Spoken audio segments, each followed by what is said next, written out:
Are apps crashing, freezing, or closing by themselves on your Google Pixel phone? Whether it's social media, games, or system apps, this issue can be super frustrating. In this video, I'll show you simple effective fixes to stop apps from crashing. Let's get started. Solution 1. Update the problem app. Open the Play Store on your Pixel device. Then, search for the crashing app. Then, update the app that's crashing if available. Outdated versions often have bugs that cause freezing and random crashes. Solution 2. Clear cache for the crashing app. Go to Settings on your phone. Then tap Apps. Next, tap See All Apps. From here, select the crashing app.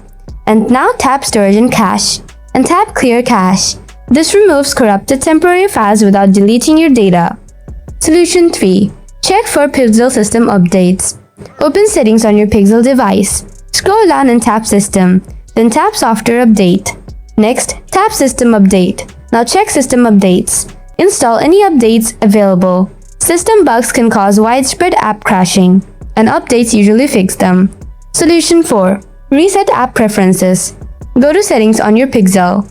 Scroll down and tap System. Now, scroll to the bottom and tap Reset Options. Then tap Reset App Preferences and confirm it. This won't delete your data, but it will reset disabled apps and permissions. If this video helped you, give it a like, subscribe for more Pixel and Android fixes, and drop a comment below if your apps are working smoothly again. Thanks for watching, and I'll see you in the next video.